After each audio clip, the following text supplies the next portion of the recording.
Manever I say ma PENDREAM TV. PENDREAM TV there, I see them yopo. Me wakwaba edeba PENDREAM TV so make sure say any day they can share na over subscribe to channel no click bell so say the news to us on sabit me aka in term no etie. MPP National Communication Director Richard Ahiagba and good morning Ghana so one Dr. Abbey Asia and asem ketwa kra. Now Dr.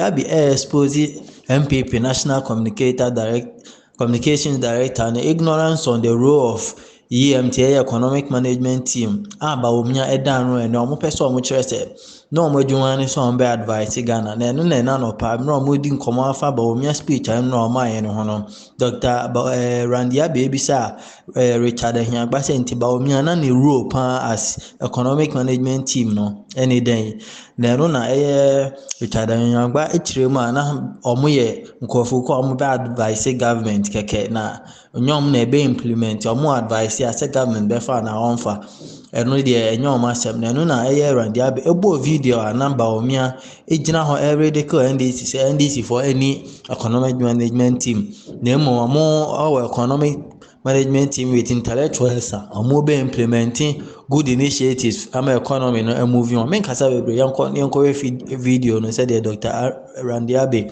expose Richard Ahiagba ignorance. Now, I want us to look at the how he explained the role of the EMT and his role. Right. Yes. Well, so the EMT, I think there has been a conversation that a lot has been said about. And you know, as a sub-committee of cabinet, the preoccupation is to provide guidance, or if you like, advice for cabinet's decisions. And so necessarily, and you have been around these boardrooms and you know how it works. So it's not as if that as a committee, their positions are sacrosanct. And so what advice and guidance they provide relative to the economy, there are different moving parts of the economy. So if they provide a certain view, other people around the table, an entire cabinet will have to synthesize that position and take a decision. So the position, the outcome of any cabinet decision is cabinets, not the individuals who constitute or any committee of cabinet doesn't take ownership of it, right? So the advisory role they provide is to bring to the table a set of ideas for cabinet to consider. Now, what decision emanates from that discussion after the committee has provided its view is a cabinet position. So that for me is a why was the need for this explanation? Because there's a clear misconception about the role of EMT. Misconception by who?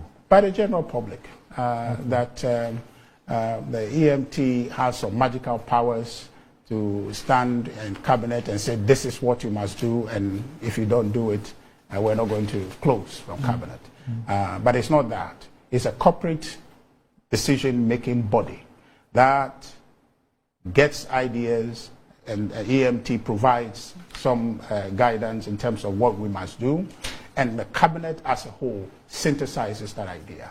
And that's why, so you can liken that to a committee of parliament that would probably sit, digest an idea and come up with, you know, the nutrients out of whatever idea is and say, Parliament, pass this or consider this, and it will fail on the floor. No, and so it is important to show that the committee's work, okay, is subservient to the decision of Parliament. They bring the idea, and Parliament in the plenary will have to synthesize that idea and move forward or not. So for the 19-man cabinet, all the members of the EMT are members of cabinet as well. All the members.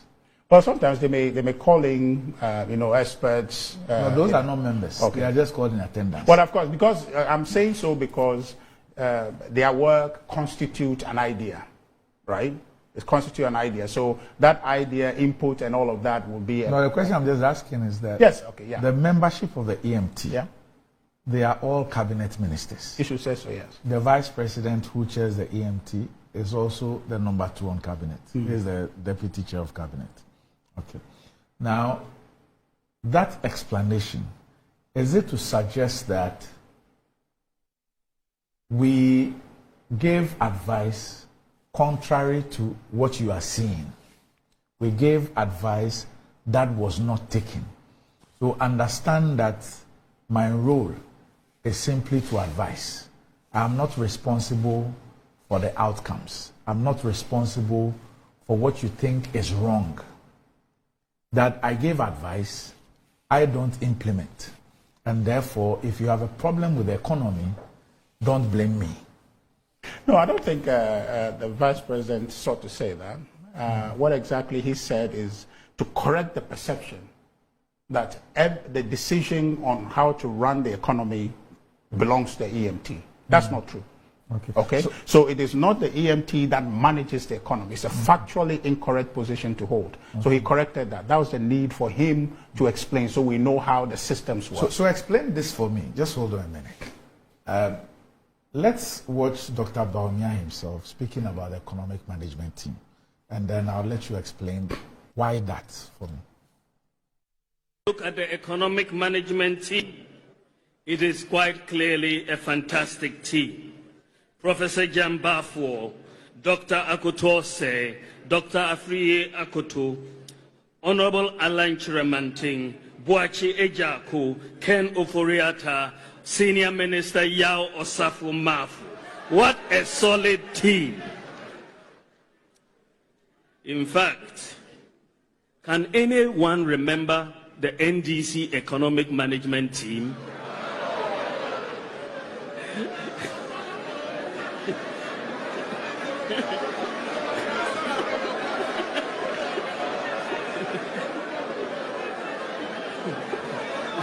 I'm sure they themselves cannot remember who their economic management team was.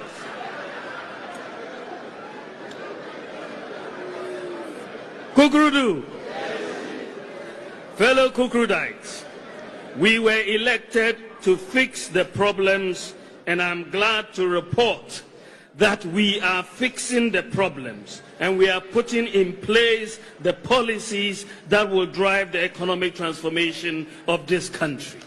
It is very clear that I would want all of us here to, and on behalf of my colleagues, say a very big thank you to the type of leadership the EMT has enjoyed from Dr. Bawumia.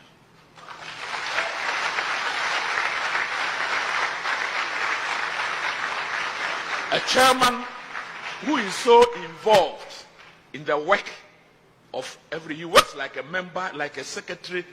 It's sterling quality, professionally excellent. So we are where we are because Dr. Bawumia is putting up a very professional chairmanship to the EMT. And I pray that we continue to work together as a team.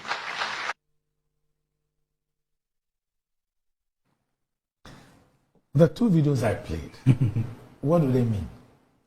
Well, especially the first one where Dr. Bawumia himself speaks about the economic management team.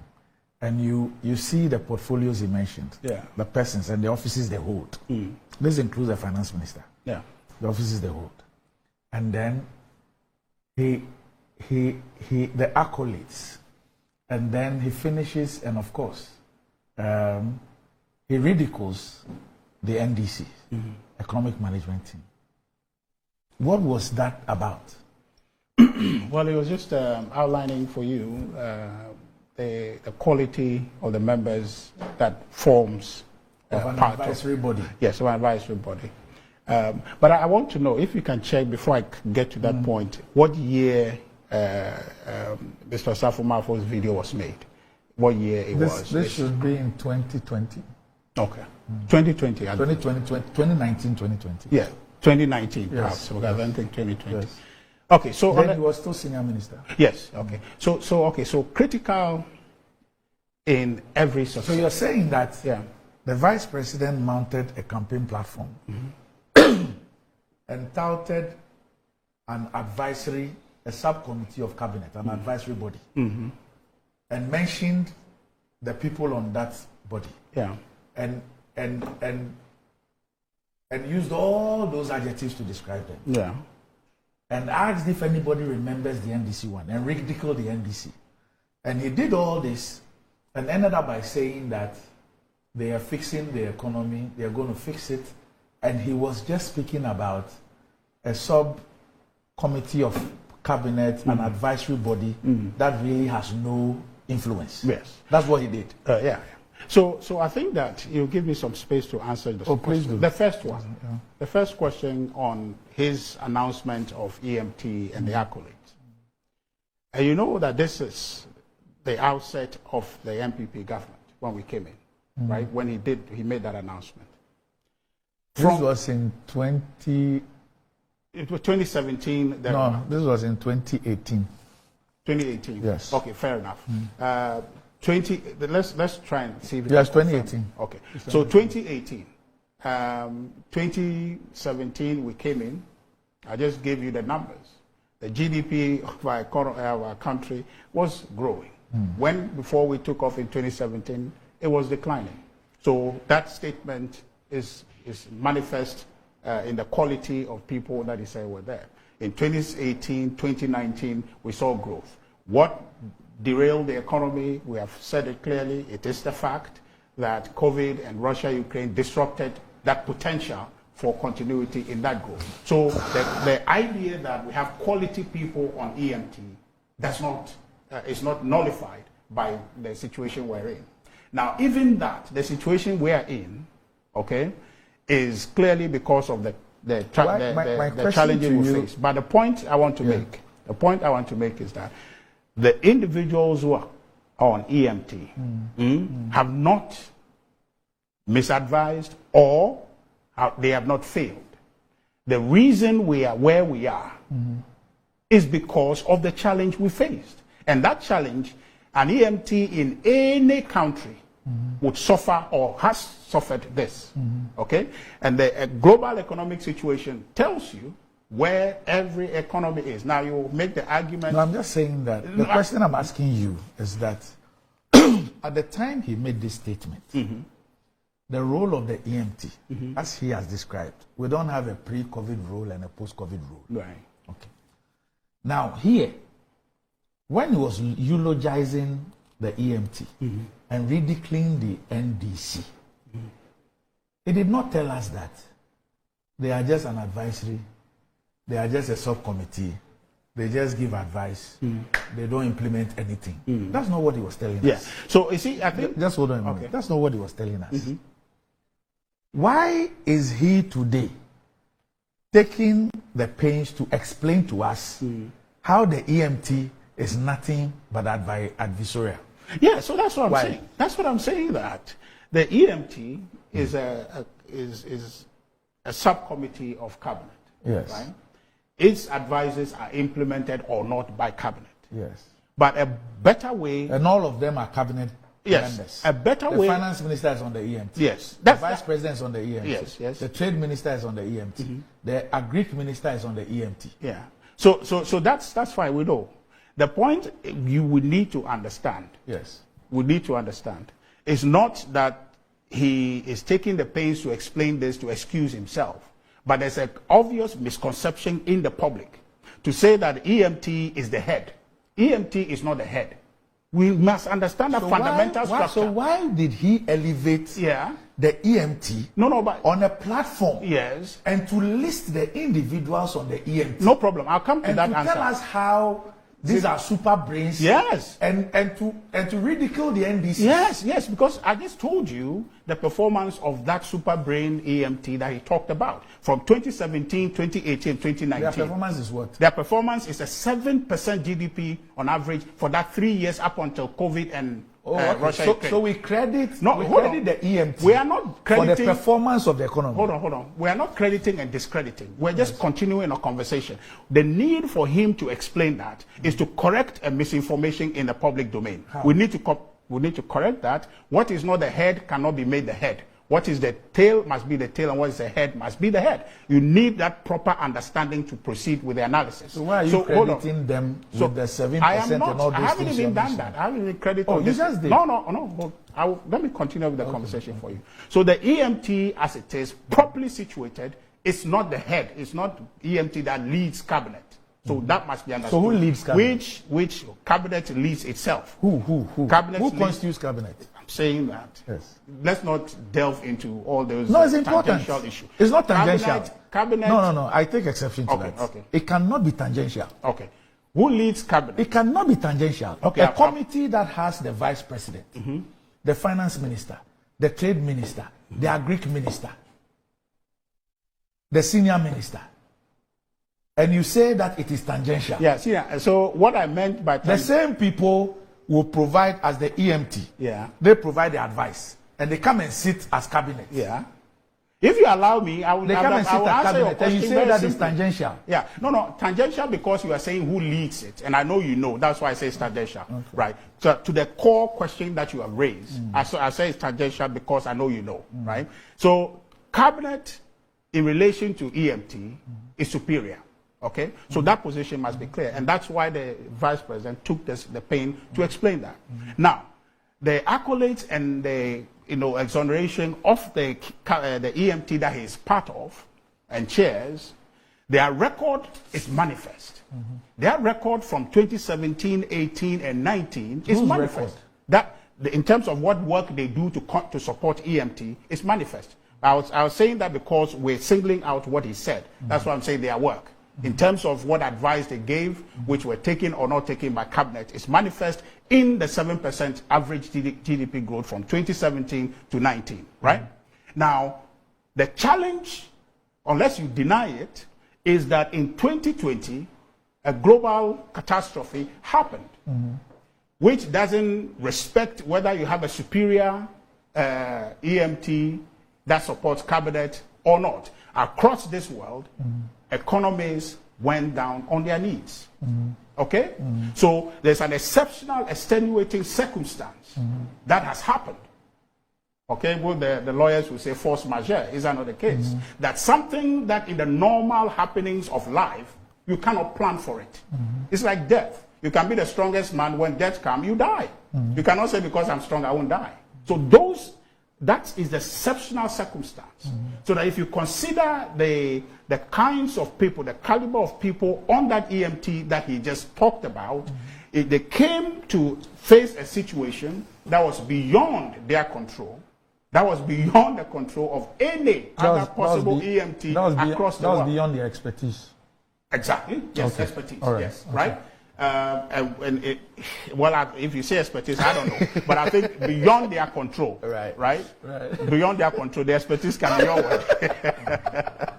It's beyond their control. And so because it's beyond their control, for example, like when death comes to you, it's beyond your control. You can't do anything about it. So they were forced in that situation, regardless of their performance. What has happened has happened. And that is evidence across the world that every economy across the world suffered.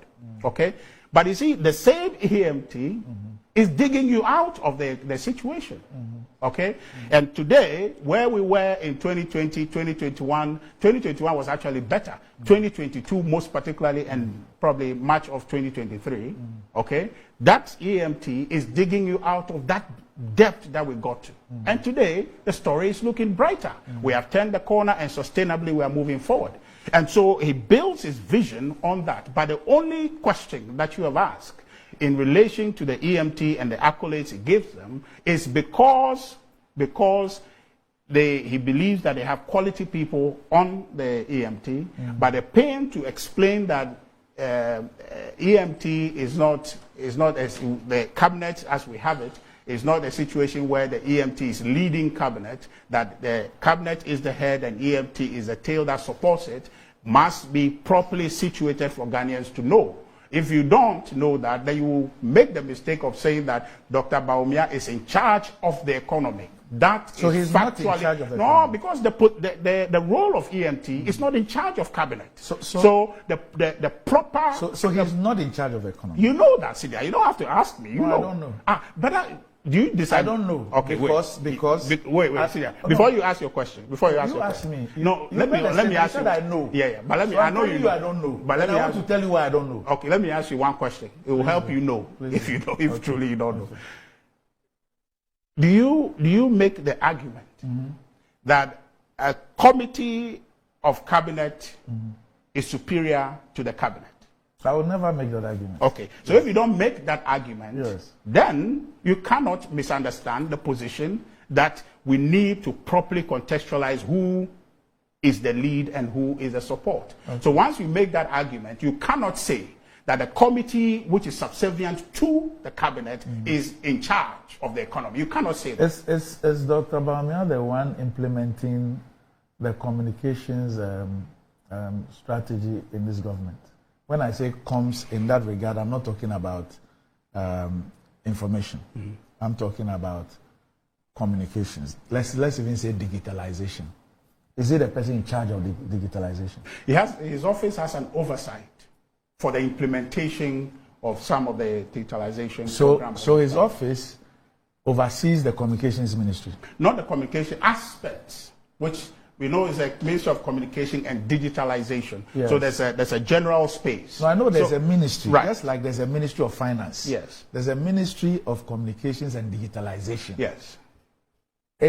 Are you saying that ministry, headed by Mrs. Akufu, yes, is supervised by the Vice President? No. It has oversight for a specific aspect to do with digitalization.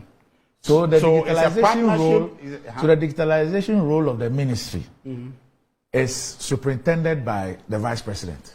Not necessarily, but has oversight in terms of cooperative implementation. I don't get it.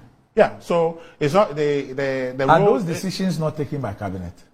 Which decision? All the decisions, as far as digitalization is concerned, yes. Are they not decisions taken by cabinet? Yes. How is the Vice President responsible? Okay, so there are decisions agreed and signed off by cabinet and given to the ministry, or proposals from the ministry approved by cabinet, and then the ministry goes to implement. In that implementation phase, after all of cabinet has approved that idea, in that implementation phase, then his office has oversight for the implementation of what cabinet has agreed in relation to digitalization. So he doesn't initiate them. He is not in charge of the policy formulation. When the ministry does its work and it comes to cabinet, and the cabinet approves it, communication is dealt with by the ministry.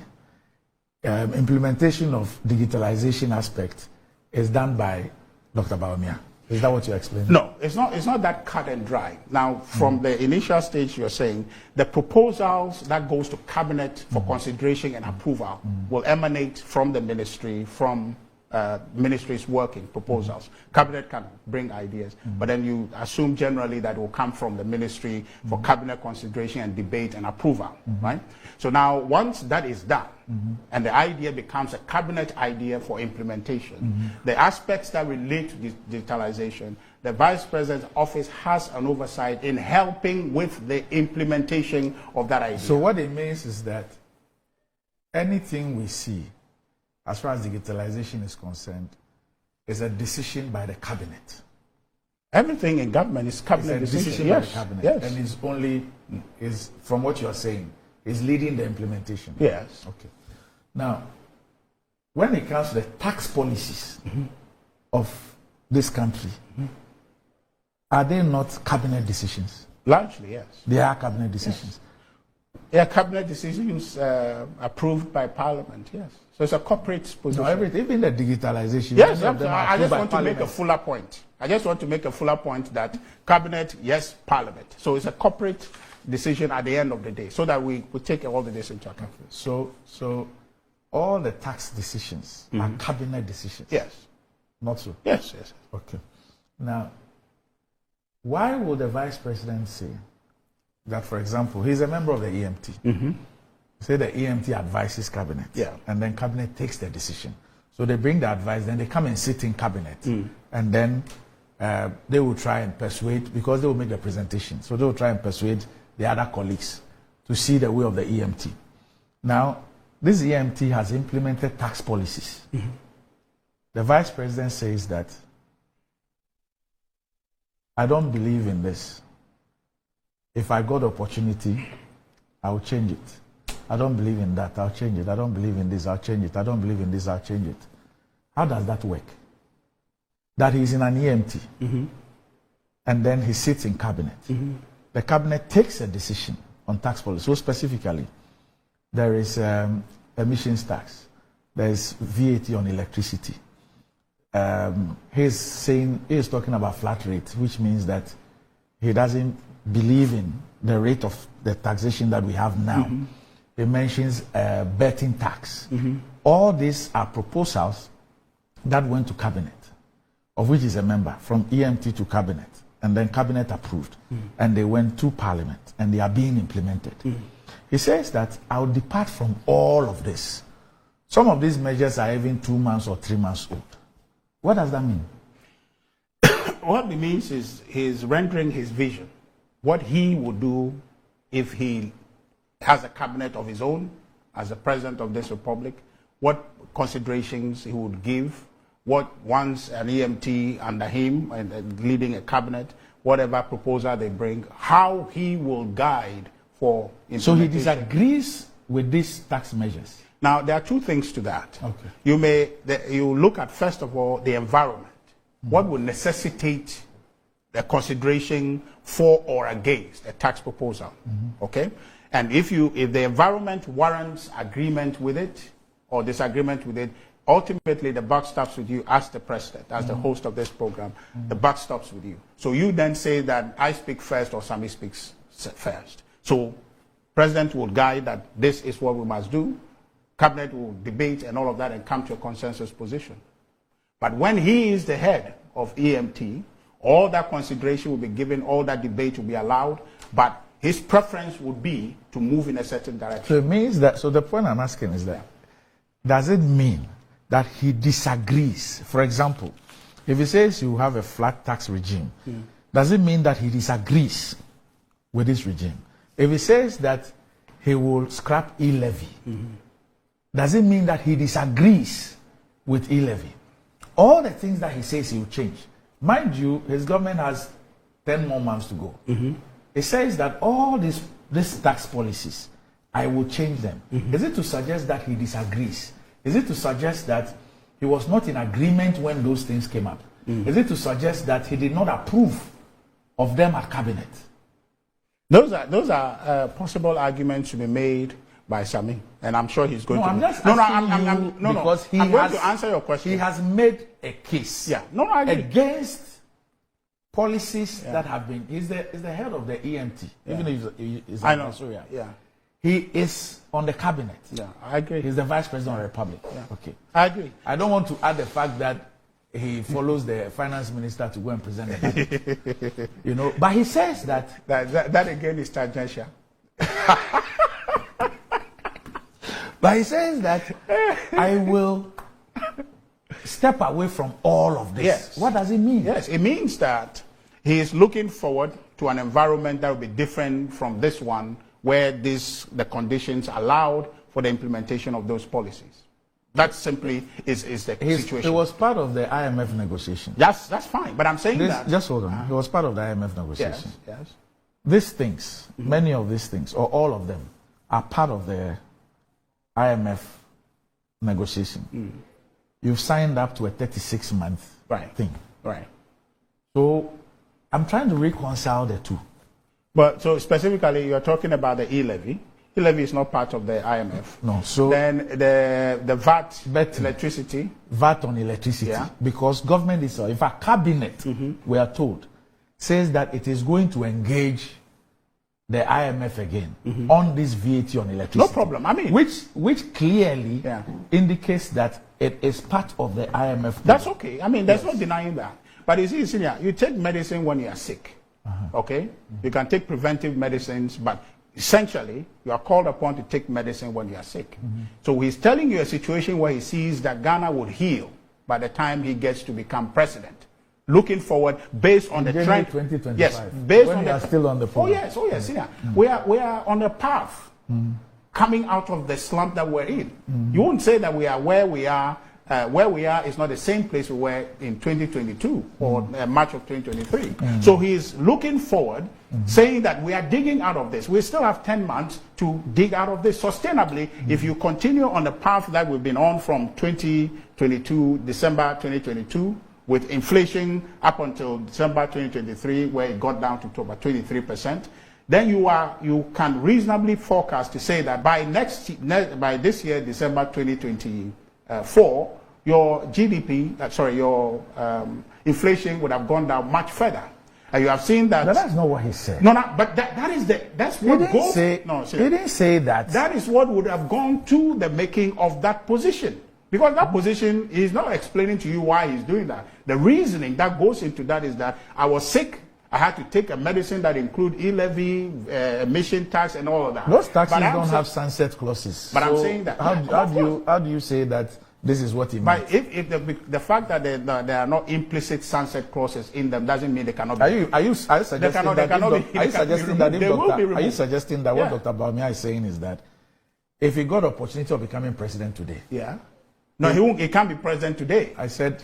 But he won't be. Okay. I don't want to be misrepresented. Yes, so we president. But I'm just saying that are you suggesting that if he got the opportunity of becoming president today, he will not be able to scrap all those taxes? So the factual thing is that Dr. Bawumia will not become president today. By the time he gets to become president, it will be 2025, January 7th, by which time much of this economy will be up for examination. It would be a situation in his analysis to make this recommendation. At that point, the economy will be in a much better place to allow for those policies to be considered. Okay, so now until then, when he becomes president, he envisages that the economy on the path that we're on will be much better, would warrant that we remove those taxes. And don't forget, Senior, there's a history to this government, okay, which came into government in 2017 and removed some 21, some 15, and reduced the rates of some 4, or a total of 21 taxes. We did reverse them. Okay, so that history is there because we considered that things were different in that environment, so it warrants that we give Ghanaians a break. So he's just telling you that consistent with how he has operated with this government, if he gets to that point, expecting that things will continue on this trajectory forward, he will consider these set of measures. And the point, you know this well, it relates to your world very much, which is in sports. And just recently in Ivory Coast, for example, we brought some 23 players or so. Not all of them played. And those who played took responsibility, including those who didn't play, for the failure of our AFCON escapades. Now, there are specific players on the pitch who committed egregious errors, okay, albeit under pressure, committed errors that led to our painful exit. Those who did not contribute directly to that, those who actually scored goals for us to move forward, all together accepted the responsibility that we have all failed. Right. You understand? Right. It doesn't mean that they themselves directly have done anything that constituted the failure. Okay? But as a corporate body, they accept the responsibility for that. But in that team are people who have excelled, people who have contributed positively to move the story forward. Yes, another AFCON will constitute the same Black Star with the hope that they will learn from the past and build on to give us success. That's the cycle of life.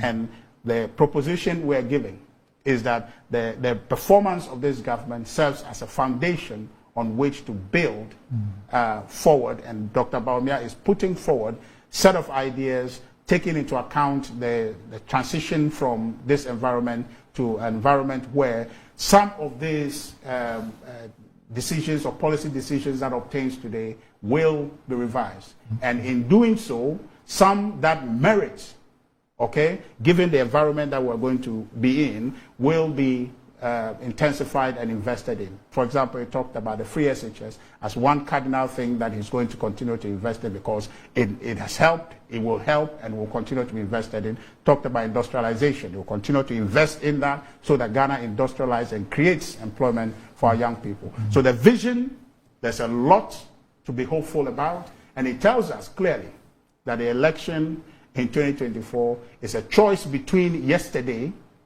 and tomorrow. The choice between the past and the future.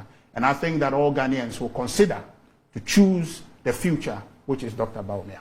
All right. So our friend, the Honorable John Jinapo, MP for Xp0ses, he says e-levy, and it's on the basis of what we're just discussing. He says e-levy was presented by this government to the IMF as part of existing revenue measures. He says, read the ECF agreement. E-levy cannot be taken out without IMF approval, just like VAT on electricity. Yeah, okay, that's a fair point. But then it is not a condition. It didn't come into being as a condition of the IMF.